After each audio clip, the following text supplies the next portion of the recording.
Okay. तर आजची आपली मीटिंगचा टॉपिक आहे the human body and incredible machine.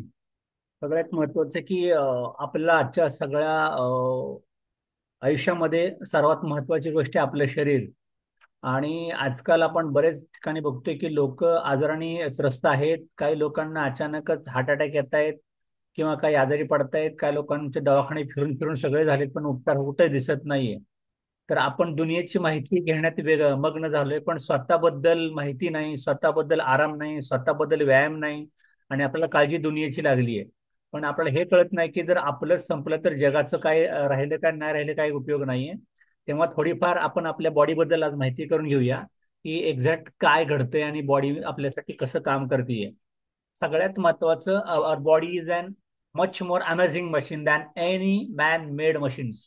Manwani जेवढी प्रगती केली आणि जेवढ्या काय मशीन तयार केल्या त्याच्यासारखं माणसाला डुप्लिकेट करता येणं कुणाला शक्य नाहीये.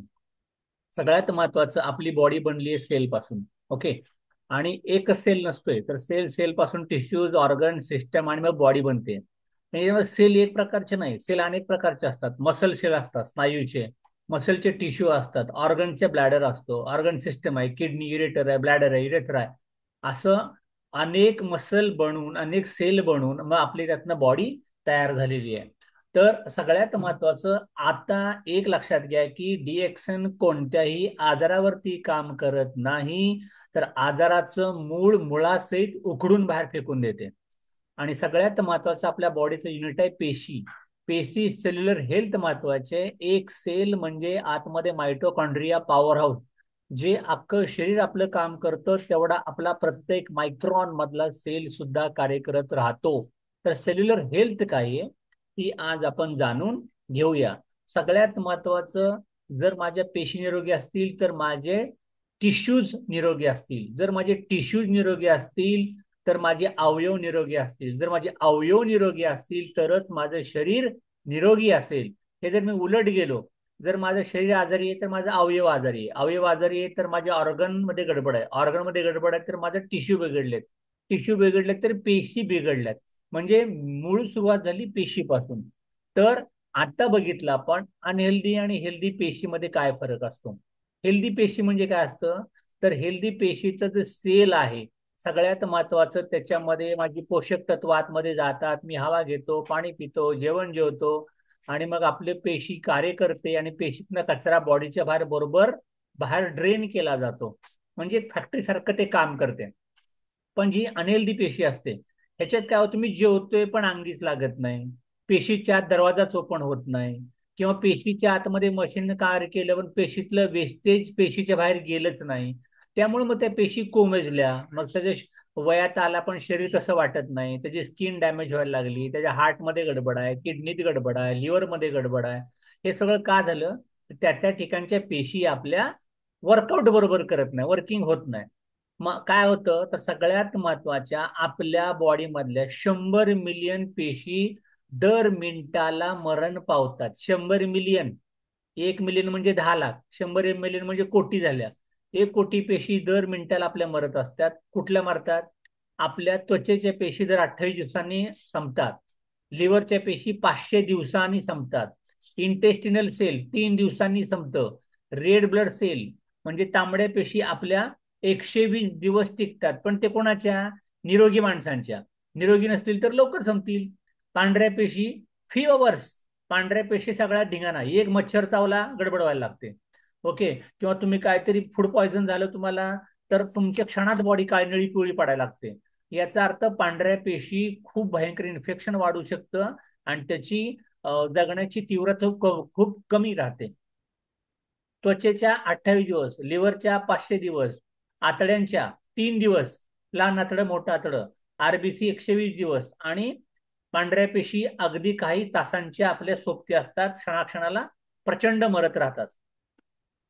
तर आता एक लक्षात घ्या, कुठलाही माणूस म्हणजे आता शरीर कसं बनलंय, शरीर बनलंय पेशीपासून. पेशी, टिश्यूज, ऑर्गन्स, सिस्टम, बॉडी. आता हे जे पेशींनी आपलं शरीर बनलंय, त्या शरीराला मेन काय लागतं खायला, तर मेन लागतं हवा, अन्न, पाणी. ओके. पण आता हवेमध्ये टॉक्सिन आहे, पाण्यामध्ये टॉक्सिन आहे, अन्नामध्ये बघितलं आपण तर आपण जे शेतातलं खातोय, बाहेरचं खातोय, त्याच्यामध्ये गडबड झाली आहे. मग होतं काय की जे मी अन्न खातो त्या अन्नामध्ये काय असतं सगळ्यात महत्वाचं, अन्नामध्ये 3 घटक राहतात फूडमध्ये. एक असतं प्रोटीन, एक असतं कार्बोहायड्रेट, एक असतं फायबर. ओके. आता काय होतं की आपण जे खातो ते जे टॉक्सिन आतमध्ये गेलं तर त्याच्यामध्ये तुमच्या अन्नामध्ये पण परत 2 प्रकार पडतात. एक असतं मॅक्रो फूड आणि एक असतं मायक्रो फूड. मॅक्रो फूड म्हणजे काय? भाकरी, चपाती, भात हे मोठं मोठं खातो मी. मायक्रो म्हणजे काय? विटॅमिन्स आणि मिनरल्स, जे vitamin A B C D E आपण जे बाकीचे घेत होते. आता होतंय काय की माझ्या बॉडीमध्ये प्रचंड केमिकल गेल्यामुळे मी आजारी पडू शकतो. माझ्या बॉडीचं कुपोषण झालंय. कुपोषण झालंय म्हणजे मी जेवतोय पण त्या खाण्यामध्ये काय नव्हतंच, म्हणजे पौष्टिकता काय नव्हती. त्यामुळे माल न्यूट्रिशन झालोय. आणि आता कुपोषण फक्त शरीराचंच होत नाही तर मनाचं पण कुपोषण होते. जे वाचायला पाहिजे ते वाचत नाही, जे त्याला आचार विचार मिळायला पाहिजे तेही मिळत नाही. आणि मग ह्या सगळ्यांचा परिणाम, माझी बॉडी तणावात चालली, मला टेन्शन येत चाललंय. आता ही 3 जी कारणं आहेत, कुठलं टॉक्सिन बॉडीमध्ये जाणं, हवे वाटे, पाण्या वाटे, अन्ना वाटे, किंवा तुमचं कुपोषण घडतंय, तुम्ही व्यायाम तर काहीच करत नाही आणि तुम्हाला टेन्शन येते. ही गोष्ट मला सांगा, या पृथ्वीवरचा कुठली व्यक्ती टाळू शकते? इम्पॉसिबल आहे. त्यामुळे तुम्ही आजारी पडणारे कटू सत्य आहे, पडणारच आहे. आणि कोण पडणार आहे? तो पंतप्रधान असेल, ना तर शेतकरी असेल, ना तर लहान मुलं असेल, ना तर लेडीज असेल. आजार हा तुम्हाला येणारच आहे. आणि काय येणार आहे तर तुमच्या बॉडीमध्ये टॉक्सिन, मालन्यूट्रिशन, स्ट्रेस, ताणतणाव आपल्या 5वीला पुजलेत.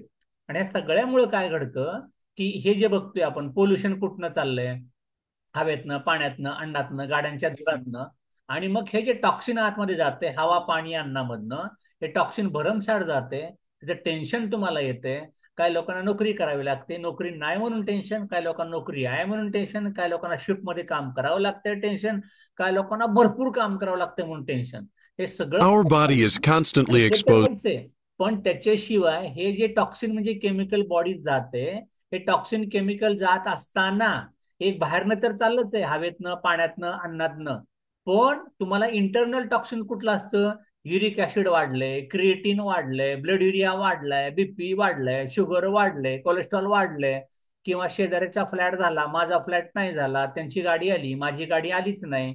किंवा ताणतणाव. आणि शिवाय तुम्ही खाताय त्या चुकीच्या सवयी. काय लोक खूप खातात, काय लोक वारंवार खातात, पटपट जेवतात, खूप ऍसिडिक खातात, भरपूर शिजवलेलं खातात, पालेभाज्या खाण्यात येतच नाही. मग ह्या सगळ्या टॉक्सिन्स आतमध्ये गेल्यामुळं काय होतं की तुम्ही जे जेवण जेवलाय, If the body is तुम्ही जे unable to जेवण discharge, जेवलाय ते बॉडीमध्ये काय होतं, मग बॉडी आपल्यामध्ये 3 प्रकारचं काम करते. त्यात पहिली फेज असते डिस्चार्ज फेज. ओके. आणि मग if the दुसरी body जी is फेज unable असते to ती discharge, कशी असते की आतमध्ये जे तुमच्या पहिला डिस्चार्ज होतो, म्हणजे लघवी होणं, सर्दी होणं, जुलाब लागणं, तुमच्या त्वचेतनं घाम बाहेर जाणं, तुमचं पोट जास्त साफ होणं, हे डिस्चार्ज फेज, पहिली फेज. दुसरी फेज काय असते, ज्या लोकांचा डिस्चार्ज बॉडीच्या बाहेर पडतच नाही, ओके, तो कचरा किंवा ते टॉक्सिन बॉडीतल्या बॉडीत बाजूला लावलं जातं. आणि मग काय व्हायला लागतं, त्याचं क्रिस्टल फॉर्मेशन, रेती होते, त्याचं युरिक ऍसिड होतं किंवा त्या स्टोन मध्ये रूपांतर व्हायला लागतं. आणि आतल्या रक्तासोबत, जेवणासोबत, पाण्यासोबत संयोग झाल्यानंतर त्याचं रूपांतर चरबी किंवा मेद, ओके, फॅट्स बॉडीमध्ये बनायला लागतात. मग कोलेस्ट्रॉल तयार होतं, मग फॅट तयार व्हायला लागतं, त्याचं वजन वाढायला लागतं. ओके, रक्तवाहिन्या कडक व्हायला लागतात. आता कोलेस्ट्रॉल आणि फॅट जर वाढत वाढत गेलं आणि अनेक दिवस तुम्ही व्यायामच नाही केला, तुम्हाला त्रासच व्हायला लागला, तर याचा परिणाम असा घडला if such की toxin नंतर cannot, नंतर त्या विषारी पदार्थ, केमिकल जे बॉडीत वर्षानुवर्ष येत राहिले आणि तुमचं व्यायाम तुम्ही करतच नाही, तुमच्या वाईट सवयी सुटतच नाही, तुमची झोप नीट होतच नाही, ओके, आणि तुमचा खाण्यापिण्याचा प्रॉब्लेम चालूच आहे, तर त्या केमिकलचा बॉडीमध्ये गाठीमध्ये रूपांतर होतं आणि तुमच्या शरीरामध्ये अनेक शारीरिक समस्या तयार व्हायला लागतात. आणि हे जर सगळं घडत गेलं तर आजारी येणारच आहे. आणि मग हे जे आजारपण येत गेलं, ह्याच्यासाठी सोल्युशन काय? आता सोल्युशन यायच्या अगोदर मागाशी मी तुम्हाला सांगितलं की मी जेवलो, मी जेवल्यानंतर माझ्या शरीराची गरज काय होती? Pure oxygen, pure nutrition. पण प्युअर ऑक्सिजन आणायचा कुठनं? प्युअर जेवण आणायचं कुठनं? मग मी जे जेवलो आणि मी जी हवा घेतली, ह्याचं कॉम्बिनेशन काय झालं बॉडीमध्ये माझ्या, त्याच्यासोबत फ्री रॅडिकल पण चालले. आणि हे आतमध्ये गेल्यानंतर मी जेवलो की बॉडीत तयार होते एनर्जी. एनर्जी बॉडीमध्ये तयार झाली, पण बॉडीत गॅसेस पण तयार झाले. हे जे गॅसेस बॉडीमध्ये तयार झाले, ते गॅसेस कार्बन डायऑक्साईड, म्हणजे काही लोकांना ढेकर भरपूर येतात आणि काही लोकांच्या पोटातनं गॅस सुटायला लागतो. ओके. आता हा CO2 पण, म्हणजे जिथून ऑक्सिजन चाललाय त्याच रस्त्याने CO2 चाललाय. आता हे पण झालं. तिसरा प्रकार असतो बॉडीत चाललेत फ्री रॅडिकल. फ्री रॅडिकल म्हणजे काय? ज्याची गरजच नव्हती ते बॉडीमध्ये चाललं, आणि व्हायरस आणि बॅक्टेरिया हे जे बॉडीमध्ये चाललं त्याला तारणार कोण? त्याच्यामुळं तुमच्या बॉडीला गरज असते हेवी अँटीऑक्सिडंटची. आता ते हेवी अँटीऑक्सिडंट, चांगले अँटीऑक्सिडंट कशातनं मिळतील? क्लोरोफिल, भरपूर हिरव्या पालेभाज्या, चांगली चांगली फळं, संत्री, मोसंबी, लिंबू, आवळा, ओके, ह्यातनं मिळतात फ्री रेडिकल. पण आता मग तेवढं आपल्या खाण्यामध्ये येत नसेल, तर आता मी आजारी तर पडतोच आहे, वातावरण बिघडतच आहे, दिवस खराब चाललेच आहेत.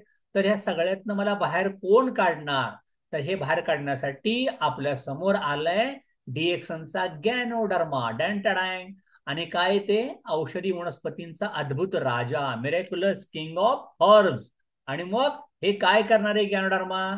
याच्यामध्ये 200 पेक्षा, 400 पेक्षा जास्त आहेत ऍक्टिव्ह एलिमेंट्स. ओके. आणि 50 ते 200 पेक्षा जास्त न्यूट्रिएंट्स. त्याच्यामुळे तुमच्या बॉडीची प्रतिकारशक्ती वाढवतं. त्याला म्हणतात किंग ऑफ अडॅप्टोजन. अडॅप्टोजन म्हणजे काय बाबांनो? अडॅप्टोजन म्हणजे असं एखादं अन्न की जे तुमच्या बॉडीमध्ये विषारी घटक टाकत नाही, त्याचा कुठलाही साईड इफेक्ट होत नाही, ते कुठल्याच आजाराकरता बनलेलं नसतं, आणि ते अख्खी बॉडीला नॉर्मल करतं. त्याचंच नाव आहे ganoderma, king of adaptogen, king of Ayurveda. हे जर आपल्या बॉडीमध्ये जायला लागलं तर माझ्या बॉडीतला विषारी घटक येऊ देणार नाही, त्याचा साईड इफेक्ट होणार नाही, आणि कुठला आजार बरा न करता माझं शरीर पूर्ण नॉर्मल करायला लागेल. ह्याचं संशोधन कोणी केलं? तर दादो डॉक्टर लेम, ढांटाडँग, आपले मालक, ओनर. ओके. हे आहे स्वतः IIT खरगपूरमध्ये बीटेक सिव्हिल इंजिनियर. मग आता हा जो गॅनोडर्मा आहे याचं काय आहे? विज्ञानात माहिती सांगितली. चीनमध्ये त्याला लिंगझी म्हणतात, जपानमध्ये त्याला ऋषी म्हणतात, भारतात म्हणतात संजीवनी जडीबुटी. ओके. ऋग्वेदामध्ये त्याचा उल्लेख आहे. ऋग्वेद हा हिंदू ग्रंथ आहे, सोमरस म्हणून. जपानमध्ये काय म्हणतात? अमरत्व प्रदान करने वाली जडीबुटी. कोरियामध्ये काय म्हणतात? दीर्घायु प्रदान करने वाली जडीबुटी. आणि चीनचं एक पुस्तक आहे आयुर्वेदाचं मूल, शेनॉन्ग हर्बल क्लासिक में देवताओं की जडीबुटी, असा त्याचा उल्लेख केलेला आहे. आणि आयुर्वेद के ग्रंथ आयुर्भिषेक में इसे बनाकर ईश्वर ने अपने चातुर्य का प्रदर्शन किया है. म्हणजे परमेश्वराची सगळ्यात चांगली निर्मिती पृथ्वीवरची काय असेल तर ती गॅनोडर्मा. आणि ते सापडले फक्त डीएक्सनला.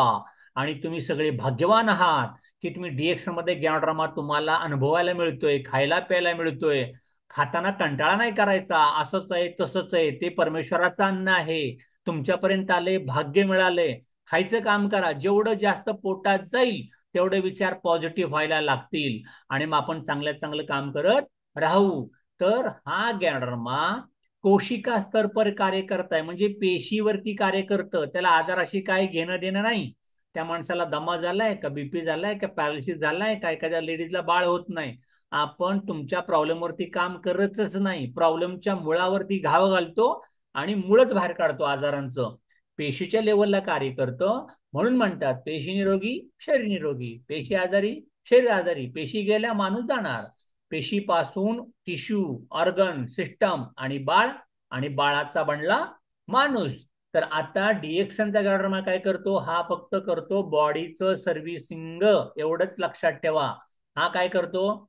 शरीरातले विषत्व बाहेर काढतो, आणि पूर्ण बॉडीतलं केमिकल बाहेर पडल्याशिवाय डॉक्टरांचे किती पण दवाखाने फिरला, भारी भारी ऑपरेशन जरी केली, तरी आपण चांगलं होणार नाही. डीएक्सनचा एकमेव असा गॅनोडर्मा आहे, तो तुमच्या बॉडीत करतो पंचकर्म, तुमच्या बॉडीतले टॉक्सिन बाहेर काढतो आणि तुमचं शरीर पूर्ण क्लीन करतो. हे कसं काम करतं? Scanning, cleaning, regulation, building, rejuvenation. आणि हे सगळं करता करता तुमचं शरीर आजारातनं पूर्ण बाहेर यायचं असेल तर किमान 6 महिने ते वर्षभर खावं लागेलच. तरच तुम्हाला रिझल्ट चांगल्यात चांगले दिसायला लागतील. मग आता गॅनोडर्माचं 100% कोर प्रोडक्ट काय आहे? आरजीजीएलच्या गोळ्या. आरजीजीएल काय करतं? आरजी हा 90 दिवसांचा गॅनोडर्मा फळ आहे, फळ. जीएल 18 दिवसांचं गॅनोडर्माचं मूळ आहे, त्याला म्हणतात गॅनोसिलियम. आता जे आरजी आहे ह्याचं काम आहे डिटॉक्सिफिकेशन, म्हणजे तुमच्या बॉडीतलं केमिकल फिकून देतं, घामातनं, लघवीतनं, जुलाबातनं, सर्दीतनं, उलटीमधून. आणि ते करता करता जर तुमच्या बॉडीतलं टॉक्सिन नॉर्मल झालं,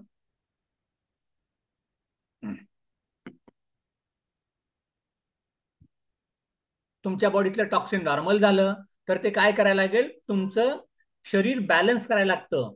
मग जीएलची गोळीचं काम काय? To regulate. काय रेग्युलेट करतं? बीपी, शुगर, थायरॉइड, झोप, जेवण, एनर्जी, हे सगळं रेग्युलेशन म्हणजे संतुलन करतं, बिल्ड करतं. काय करतं? बिल्ड, मजबूत करतं. फुफ्फुस, हृदय, किडनी, मेंदू, म्हणजे तुमचे जे कमजोर भाग झाले होते त्या भागातला कचरा काढला, टॉक्सिन काढलं आणि त्या पेशींना मजबूती द्यायचं काम करते जीएलची गोळी. जीएल मध्ये असतं ऑर्गॅनिक जर्मेनियम, ते तुमच्या बॉडीला प्रचंड ऑक्सिजन पुरवतं. आरजी मध्ये असतं पॉलिसॅकराइड्स, आरजीचं काम आहे कचरा काढणे, पॉलिसॅकराइड्स. जीएल मध्ये आहे ऑर्गॅनिक जर्मेनियम, ते काय करतं? तुमच्या बॉडीचं ऑक्सिजन कॅरिंग कॅपॅसिटी प्रचंड वाढवतं.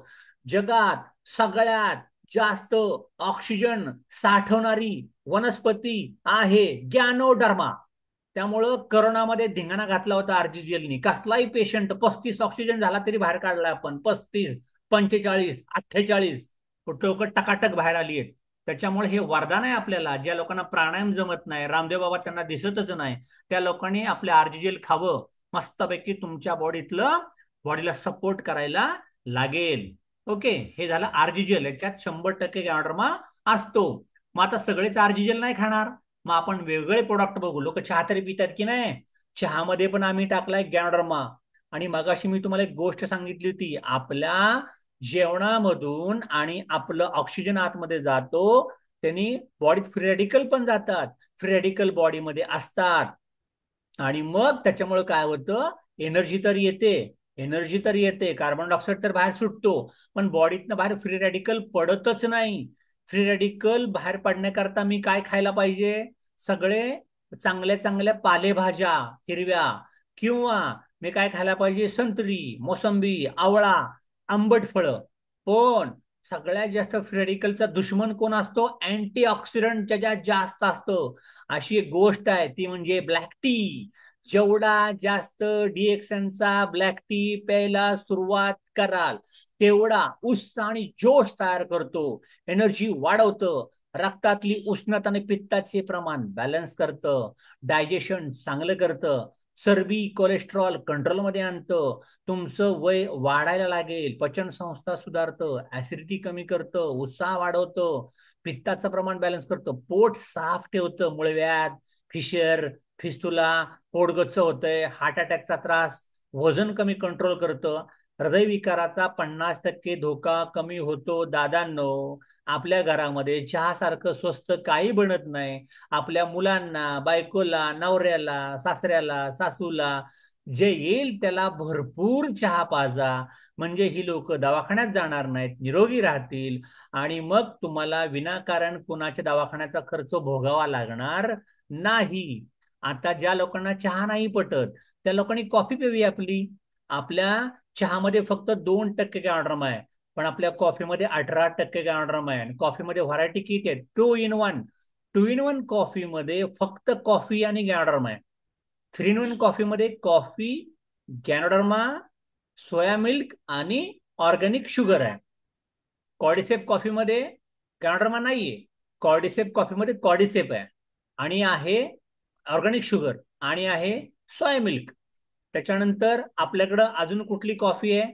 अजून आपल्याकडं कॉफी जी मोका. जी मोका म्हणजे कॉफी आणि कोकोजी मिक्स, असं वेगवेगळ्या व्हरायटी आहेत. आणि याच्यामध्ये तुम्ही कशात पण दूध टाकायची गरज नाही, कशात साखर टाकायची गरज नाही. नुसती कॉफी जरी पीत राहिला तरी सुद्धा अनेक आजारातनं बरे व्हायला लागाल, आणि लोकांना पण द्यायला सुरुवात करा. ओके, आता आपण येऊ मुलांच्या वरती. आता मुलांनी काय खायला पाहिजे? आईने बनवलेला स्वयंपाक खायला पाहिजे. पण पोरांना काय आवडतं? Pizza, burger, vada pav, Kurkure, shawarma, त्याच्यानंतर अजून काय सांगू, मॅगी. ओके. आता मुलांनी फळं तेवढी खाताना दिसत नाहीयेत. त्यामुळे मुलं हे बर्गर जास्त खात राहतात आणि मग बच्चा अगर पढ़ाई में पीछे तो हो सकता है, कुपोषण है इसका कारण, बार बार बीमार पड़ना, उम्र के अनुसार वजन और लंबाई में कमी, वयानुसार उंची वजन भरत नाही, सारखे सारखी आजारी पडतात, नेहमी सुस्त आणि चिडचिडी राहतात. याचं कारण काय? मुलं कुपोषित आहेत. त्यांचं नीट पोट भरत नाही किंवा त्यांना पोषक तत्व अजिबात भेटत नाही. कुपोषण हटाव. कुपोषण हटावून हटणार नाही. आपल्याला सगळ्यात महत्वाचं त्यांना समजून घ्यावं लागेल की मुलं अशी का चिडचिडी करतायत, मुलं कमजोर का राहिली. त्यासाठी मुला एक दोन प्रकार असतात. एक असतं अभाव, त्यांना जेवणच मिळत नाही. आणि काय लोकांचा स्वभाव झालाय, म्हणजे काय Kurkure, Maggi, cold drink, Coca Cola हा स्वभाव झालाय. हे दोन्ही परिणाम असे असता कामा नये. त्यांचा बॅलन्स डाएट व्हायला पाहिजे. त्याच्याकरता सगळ्यात महत्वाचं, भारताच्या दृष्टीने लज्जास्पद गोष्ट ही आहे की भारताचा कुपोषणामध्ये 42वा नंबर आहे आणि आपण पाकिस्तान आणि बांगलादेशच्या खाली आहोत कुपोषणाला. ओके. हे नुसते मोठमोठे पॉलिटिकल लीडर्स तुमचे शो मिरवतात, यांनी काय घडत नाही. सगळ्यात महत्वाचं असं म्हटलं जातं, late your food be your medicine. तुम्ही जे जेवण करता तेच तुमच्या औषधासारखं असायला पाहिजे. औषधं जेवणासारखी खाऊ नका, असं कोण सांगतो? हिपोक्राटस सांगतात. मग सगळ्यात महत्वाचं, तुम्ही आणि मी स्वस्थ राहिला, निरोगी राहिला, आपल्या बॉडीमध्ये दररोज 46 प्रकारचे पोषक तत्व जायला पाहिजेत. त्याच्यातलं एक जरी पोषक तत्वाची डिफिशियन्सी झाली तरी तुम्हाला वेगवेगळे आजार होतात. आता बघूया आपण काय काय होतं ते. जर तुम्हाला व्हिटॅमिन ए कमी पडलं तर तुमची नजर कमजोर होते. आणि मग याच्यामुळे काय व्हायला लागतं? जर तुमची नजर कमजोर पडायला लागली, लक्षणं काय दिसतात? पुअर व्हिजन, लवकर चष्मा लागतो, त्याच्या रातांधळेपणा येऊ शकतो किंवा कदाचित पूर्ण डोळे पण जाऊ शकतात. व्हिटॅमिन ए कमी होतं म्हणून. व्हिटॅमिन बी 1 कमी झालं तर काय होतं? व्हिटॅमिन बी 1 कमी झालं तर बेरी बेरी नावाचा आजार होतो. म्हणजे काय बघितलं तुम्ही? तुम्ही असं कधी बघितलं का? बेवडी माणसं नुसती दारू पितात आणि जेवतच नाहीत, पांढरी पडायला लागतात, त्यांची त्वचाशी पांढरी पांढरी पडायला लागते, त्याला म्हणतात बेरी बेरी. वीक मसल आणि फेरी त्यांच्या अंगात एनर्जीच नसते, सारखे सारखे पडायला लागतात कुठेही. व्हिटॅमिन बी 1 ची कमतरता. व्हिटॅमिन सी म्हणजे काय? स्कर्वी. स्कर्वी हा आजार कसा माहितीये का? तुमच्या हिरड्यामधनं रक्तच येत राहतं, तुमची जखमा तर तुम्हाला होतात पण लवकर बऱ्याच होत नाही. हे कशामुळे घडतं? व्हिटॅमिन सी कमी आहे. डीएक्सनची, कॅल्शियम, हेल्दी बोनची गोळी खा, अस्थि समारक पावडर घ्यायला सुरुवात करा, किंवा तुम्ही संत्री मोसंबी खा, लिंबू घ्या जेवणामध्ये, आवळा खा. व्हिटॅमिन सी हिरड्यामध्ये सारखं जर तुमच्या दात दुखतात, दात किडतात, दाढातनं रक्त येतं. व्हिटॅमिन डी कमी असेल तर मूडदूस होतो, बोन बिकम सॉफ्ट आणि तुमची हाडं बेंड व्हायला लागतात. व्हिटॅमिन डी तुम्हाला कुठे मिळतं माहितीये का? सकाळी कोवळ्या उन्हामध्ये 7:30-8 वाजता. कोवळं ऊन आम्ही बघतच नाही हो. त्यामुळे व्हिटॅमिन डी आजकाल, व्हिटॅमिन डी लोकांना पण कमी व्हायला लागलाय. व्हिटॅमिन डी जर कमी झालं तर कॅल्शियम पचतच नाही. कॅल्शियम बॉडीत तर बाहेर डायरेक्ट ड्रेन व्हायला लागतं. व्हिटॅमिन बी 12 पण निघून जायला लागतं. कॅल्शियम म्हणजे काय? तुमची हाडं आणि तुमचे दात बळकट असायला पाहिजे. कॅल्शियम कमी झालं तर हाडं कमजोर होतात, दात किडायला लागतात. तुमच्या बॉडीत आयोडीन जर कमी झालं तर तुम्हाला गळ्याभोवती गॉयटर येतं, गॉयटर अशी गळ्याभोवती गाठ दिसायला लागेल तुम्हाला. म्हणजे एक ग्रंथी तुमच्या गळ्याभोवती गाठ येते, ती सूज आल्यासारखी वाटायला लागते. आणि मेंटल डिसेबिलिटी, मग त्यांचा मेंदू कमी चालायला लागतो. हे म्हणतात आयोडीनची कमतरता. म्हणून आपलं काय खायचं? हिमालयन पिंक सॉल्ट डीएक्सन मध्ये. आयोडीन साठी तुम्ही हे खाऊ शकता. आयर्न, जर तुमच्या बॉडीमध्ये रक्त कमी झालं, आयर्न कमी झालं तर काय व्हायला लागतं? हिमोग्लोबिन कमी होतं आणि तुम्हाला विकनेस यायला लागतो. ओके. हे बघा, 1 2 3 4 5 6 7 तुम्हाला फक्त आता मी व्हिटॅमिनची माहिती झाली. याच्यानंतर मग आता एवढं जर तुम्हाला कमी घडतंय, ह्या सगळ्यांचं सोल्युशन काय? एकच आहे, डीएक्सनची स्पिरुलिना. त्याच्यात सगळे व्हिटॅमिन्स आहेत, सगळे मिनरल्स आहेत. It is a multi nutritional energy food, super food on the earth, असं कोणी सांगितलं? जागतिक आरोग्य संघटना.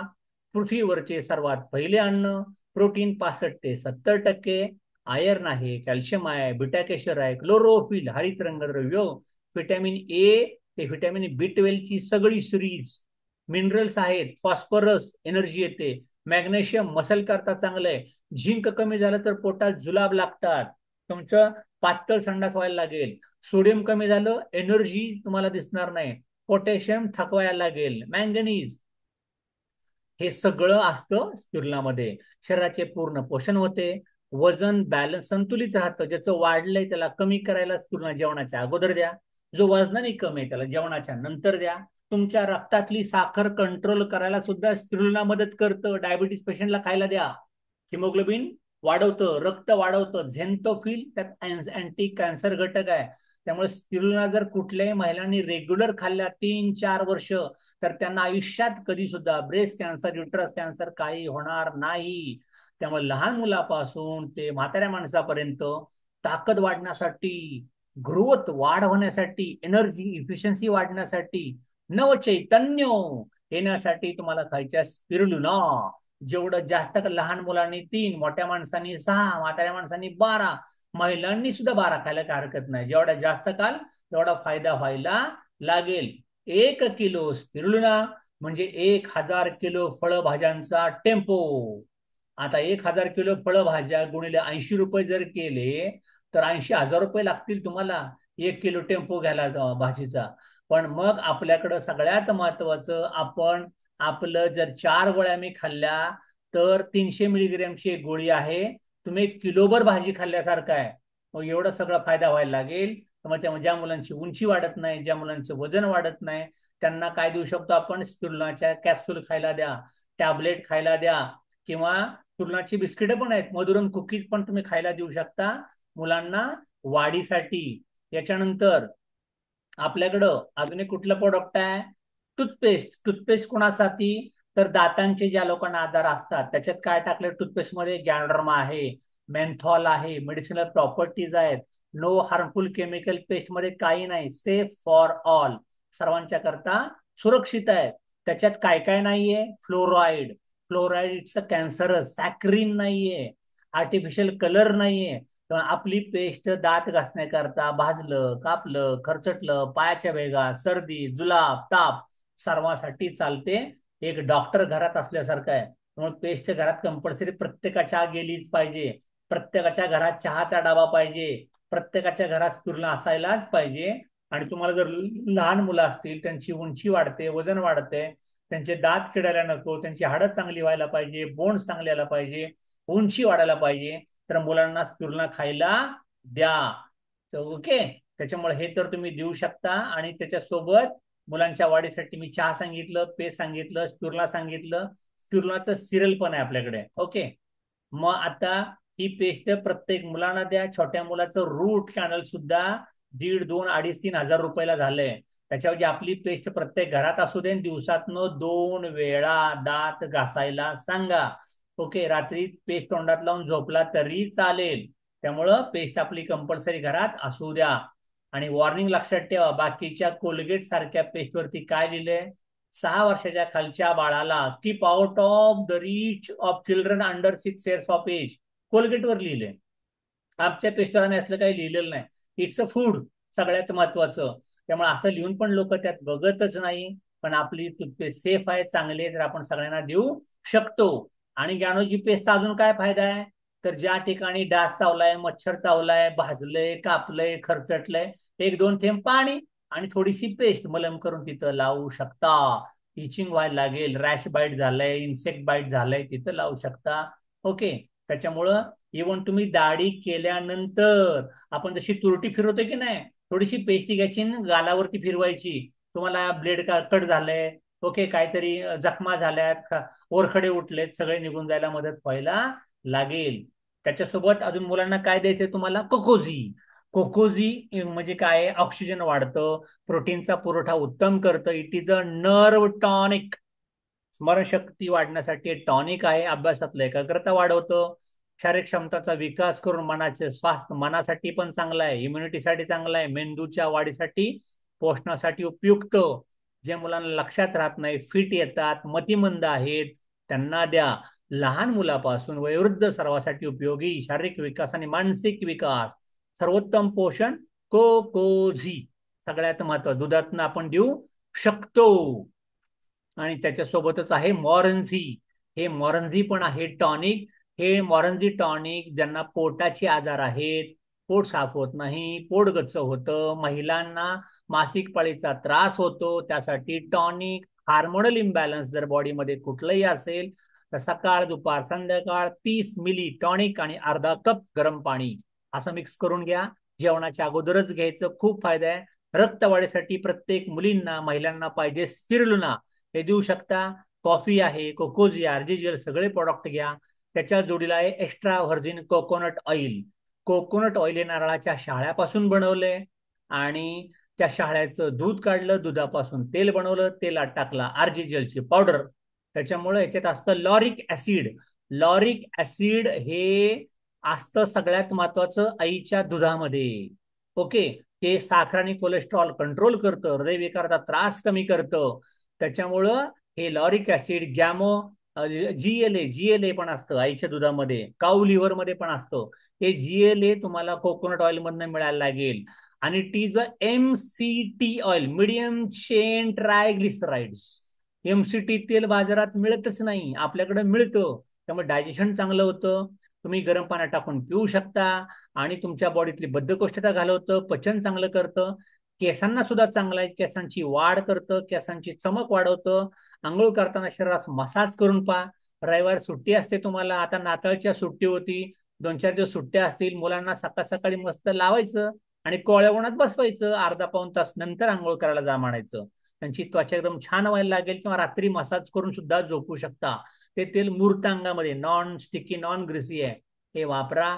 केसांची समस्या, प्रोटीन कमी आहे, आयर्न कमी आहे, प्राणवायू, आपल्या शॅम्पू मध्ये व्हिटॅमिन B5 आहे, प्रोटीन भरपूर आहे. त्यात टाकलाय गॅनोडर्मा. म्हणजे तू घरी आहे. ओके. हा. त्याच्यामुळं सगळ्यात महत्वाचं की तुम्हाला हे शॅम्पूचा जास्तीत जास्त फायदा व्हायला लागेल. प्रत्येकाने शॅम्पू वापरा. डीएक्सन गॅनोजी शॅम्पू गॅनोडर्मा व व्हिटॅमिन B5 ने युक्त आहे. हा शॅम्पू सौम्य असून कोणत्याही प्रकारच्या केसांना वापरू शकता. त्यामुळे केस स्वस्त, मऊ आणि चमकदार व्हायला मदत होते. याच्या जोडीला सगळ्यात महत्वाचं, अर्जुन नाईक खेळायचं नाही मोबाईलवर, लाईन यायला लागले इकडे. आणि निली तेलम ऑइल. निली तेलम ऑइल काय करतं, तर निली तेलम ऑइल ज्या लोकांच्या डोक्यात केसात कोंडा होतो, केसाखाली पांढरे होतात, केस गळती थांबवतो, केसांची मुळं मजबूत बनवतं, झोप शांत येते, रात्रभर लावून झोपल्यास सकाळी फ्रेश मूड मध्ये जागा होण्यासाठी निली तेल ते खूप जायला पाहिजे मार्केटला बरं. आणि हे सगळे प्रोडक्ट तुम्ही तुमच्या ज्या ब्युटी पार्लरच्या बायका असतात त्यांना दाखवा. निली तेल, शॅम्पू, साबण, बॉडी लोशन, फेस वॉश. कारण एक ब्युटी पार्लरची मालकीन म्हणजे 50 बायकांचा अड्डा. ओके. त्यामुळं त्यांना जर तुम्ही जॉईन केलं, त्यांना जर काय प्रोडक्ट दिले तर तुमचं मार्केट पटापट वाढू शकतं. त्याच्यामुळं हे निली तेल पण जाऊ दे, केस भरपूर वाढायला लागतात. त्याच्या जोडीला टाल्कम पावडर आहे. टाल्कम पावडर ज्यांना घाम येतो, घामाचा खूप वास येतो, आपल्या टाल्कम पावडर मध्ये आपण टाकलाय गॅनोडर्माची पावडर. त्यामुळे गॅनोडर्मा आपली टाल्कम पावडर तुम्ही काखेमध्ये अप्लाय करू शकता, अंडर गार्मेंटमध्ये अप्लाय करू शकता. घाम येतो अंगाला, पाठीला पुरळ येतात, घामळे येतात, लहान बाळांना नॅपी पॅड्स मध्ये टाकू शकता. टाल्कम पावडर वापरा. साबण एक नंबर आहे आपला. आणि त्यामुळे तुमची त्वचा उजळ व नितळ होते. त्वचेवरचे वांग, काळे डाग कमी करतं, ऍलर्जी कमी करतं, त्वचा मुलायम मृदू बनवतो आणि मग सौंदर्य तुमचं वाढलं जातं. त्यामुळे डायबिटीस वाल्यांना पण देऊ शकता, आपण पण घेऊ शकता, महिला मुलं सर्वांच्यासाठी. It's a beauty kit. त्यामुळं हे द्यायला हरकत नाही. आपलं हँड अँड बॉडी लोशन आहे सगळ्यात महत्वाचं. थंडी चालू आहे आता, कोरफडीपासून बनवलंय. ज्यांना चेहरा अजून सुंदर पाहिजे त्यांनी आलोवी क्लिन्सिंग जेल लावून चेहरा धुवा, साबण वापरूच नका, त्यांना अजून चांगला फायदा व्हायला लागेल. आणि ज्या लोकांना त्वचेचे आजार झाले, सोरायसिस, ही जी खतरनाक लोक असतील त्यांना मसाज ऑइल लावायला सांगा, आर्जीजेल खायला सांगा. ओके. आणि तेल लावून ठेवा आणि नंतर 1-2 तासांनी ते तेल धुवून टाका. मग तुमचे डेड सेल निघून जायला लागतील. टूथपेस्ट आपली वापरा, मॉरंजी वापरा, तुलना खायला सुरुवात करा. कसलाही सोरायसिस डीएक्सनच्या प्रोडक्टनी जातोच. फक्त ज्या लोकांना सोरायसिस आहे त्यांची मटण बंद करा, त्यांचं दूध बंद करा, त्यांचं तळलेलं तेलकट हॉटेलिंग पहिलं बंद करा. काही पथ्य पाळावी लागतील, फक्त प्रोडक्ट काम नाही करणार, पथ्य पण पाळली गेली पाहिजेत. हे जर केलं तर रिझल्ट 100% डीएक्सनच्या प्रोडक्टनी येतातच. आणि सगळ्यात महत्वाचा कंबुचा. कंबुचा हे खूप जायला हरकत नाही. कारण आपण तोंडात घास टाकल्यापासून आपला जिथून स्टूल बाहेर पडतो, संडास बाहेर पडते, तिथपर्यंत 9 मीटरची लांबी आहे. आणि 9 मीटर लांबीमध्ये लहान आतडं आहे 5 मीटर, मोठं आतडं आहे 1 मीटर, 6 मीटर.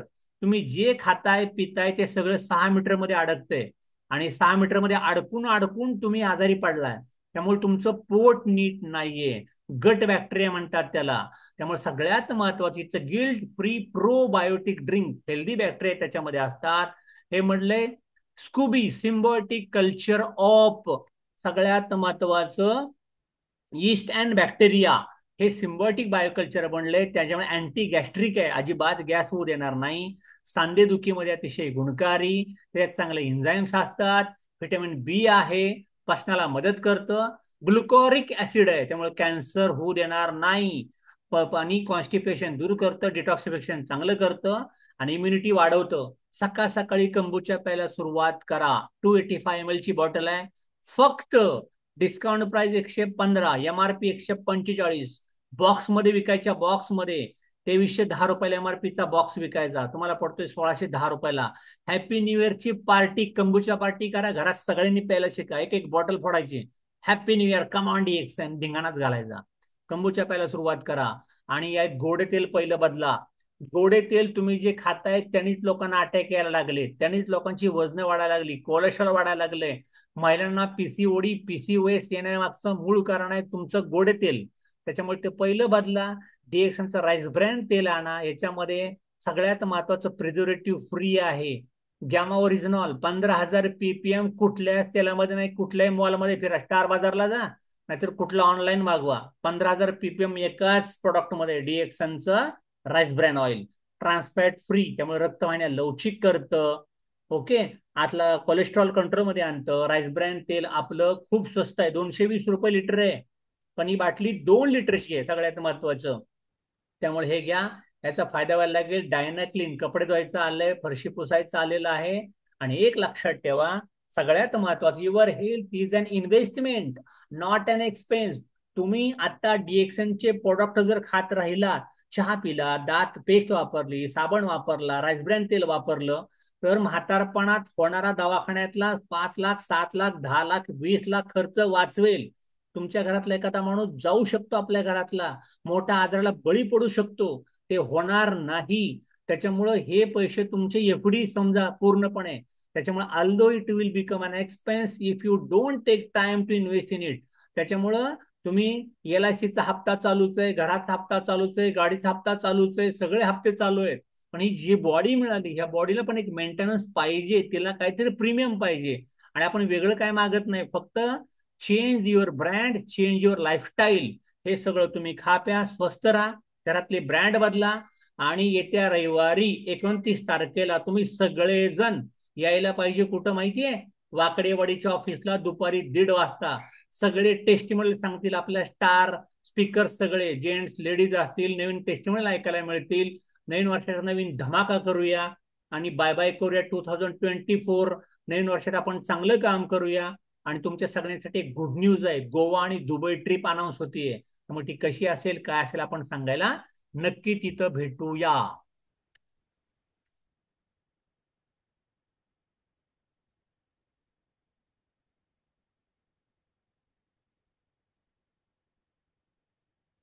रेकॉर्ड स्टॉप कुठे?